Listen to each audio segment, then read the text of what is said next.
All right, let's jump right into an explainer that honestly does not sugarcoat a single thing. Today, we're unpacking a really profound psychological toolkit for surviving and actually thriving in a world that is just inherently difficult. If you've ever felt completely paralyzed by that massive gap between where you currently are and where you desperately want to be, this breakdown is absolutely for you. We're going to map out exactly how to confront life's obstacles step by painful step. Look, the source material hits us with a pretty brutal reality right out of the gate. Life is terrifyingly short, it's difficult, and it is endlessly challenging. And because it's so hard, unless you give it absolutely everything you have, it's probably going to make you better. If you hide from it, you legitimately risk becoming a force for darkness. But hey, here is the flip side. Since you are all in anyway, you can't exactly escape the game of life, you might as well take the adventurous risks. You really only have one choice to make. Let the fear force you into hiding, or face it head on and grow stronger. But when that gap between who you are and your ideal self feels impossible, it's super easy to fall into our very first trap. Section 1, the threat of cynicism. See, avoidance doesn't just keep you stagnant, it actively drags you down. The source material outlines this really vivid, nasty downward spiral. First, you hide from your potential. Second, because deep down you know you're hiding, you become cynical and bitter. And step 3, that's where things get truly dark. You don't just stay bitter, you actually start becoming jealous of people who are competent and doing well, and you actively work to tear them down. The speaker literally refers to this progression as the pathway to hell. And honestly, it fits perfectly. Now you might be thinking, well, being cynical just means I'm realistic about how messed up the world is, right? It's incredibly easy to look at the impending apocalypses around us and get bitter. You might even feel intellectually superior for pointing out the impending doom. But being naive isn't good, and being cynical is just another form of hell that actually makes those negative outcomes way more likely. True wisdom requires moving way beyond that bitterness. Wisdom is acknowledging all the terrible things that can occur, but finding the courage to aim up and maintain your faith anyway. So how do most of us handle all this immense pressure of the future and the suffering right in front of us? We just completely freeze. Which brings us to section 2, the weight of indecision. There is this absolutely incredible quote in the text from a friend of the speaker named Alex, and it perfectly captures a trap we all fall into. The heaviest things in life aren't iron and gold, but unmade decisions. Wow. We so often look at the discomfort right in front of us, compare it to our long-term goals, and just decide, you know what, I'm just not going to do anything right now. We trick ourselves into believing that no decision is somehow a neutral choice, but it's not. All that stress you're feeling right now, a huge chunk of it is because you have decisions to make and you are actively avoiding them. Here's the kicker. Neutral indecision is a total myth. Time doesn't just pause for you to figure things out. You age regardless of whether you act or not, which means you pay for your indecision physically and mentally. Choosing not to decide is a fundamental decision to avoid life. And as the source notes, if you start going downhill, you go downhill faster and faster. Defeat accrues exponentially.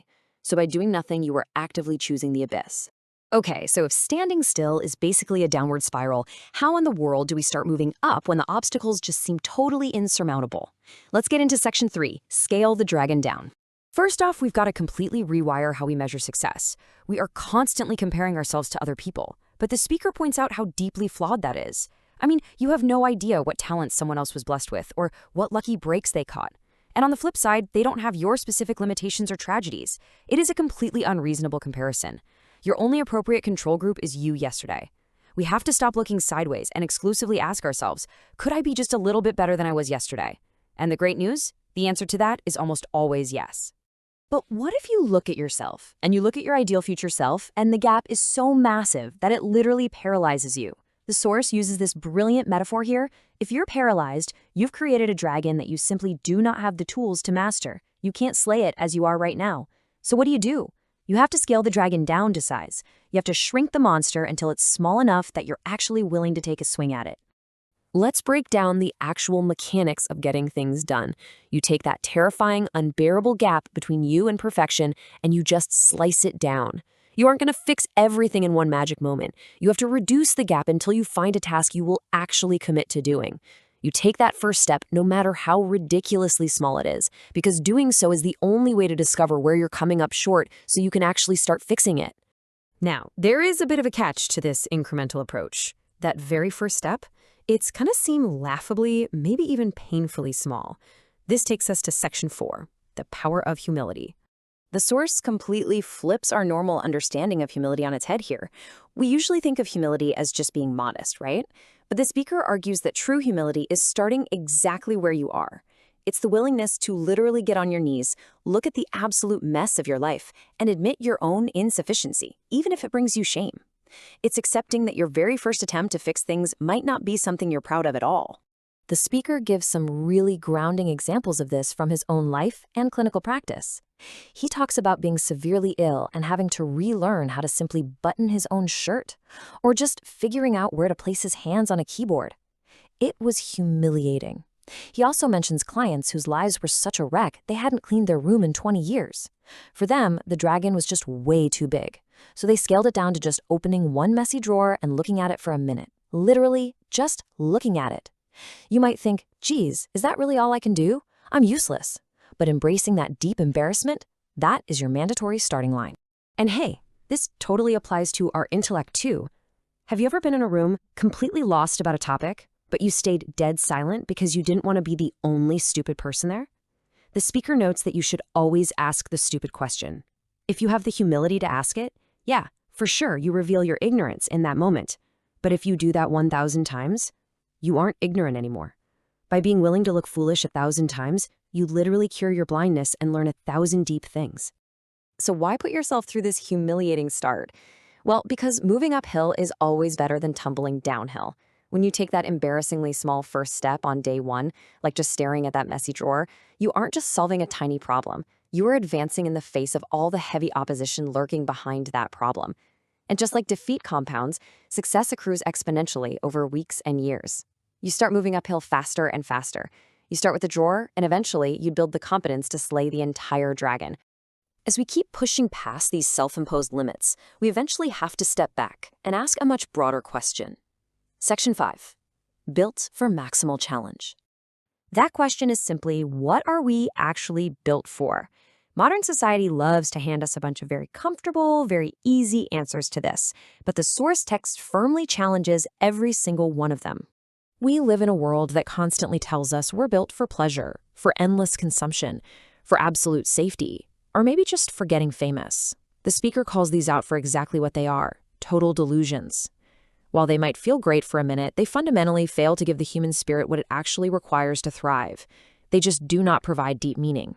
To really understand what we actually need, think about a 3-year-old kid for a second. If you want to build their confidence, it has to be based on building real competence. If you give them a task that's way too easy, there's zero growth, just stagnation. Give them a task that's too hard, and you just get paralysis. You have to find that sweet spot, the task that stretches them just slightly beyond their current limits. As adults, our psychology requires that exact same mechanism to function properly. Which brings us to the absolute core of this whole philosophy. We are not built for safety. We are built for maximal challenge. Your true, authentic self is not found sitting in comfort. It emerges when you watch yourself exceed your own limits, and you suddenly realize, oh wow, look at that. There actually is something inside me capable of overcoming this. And the most beautiful part of the whole shebang is once you exceed a limit, you realize you don't actually know where your ultimate limits are. You just keep discovering higher and higher capabilities. So, as we wrap up this explainer, I want to leave you with something to really chew on. The speaker refers to this continuous upward arc of exceeding your limits as Jacob's ladder, just an endless climb toward higher potential. We all know there is absolutely no limit to how bad things can get in life, but there also might be no upward limit to your potential if you finally stop hiding. Since you're already strapped in for this wild, brutal ride called life anyway, what small, humiliating first step are you going to take today? What dragon are you going to scale down right now so you can start your climb?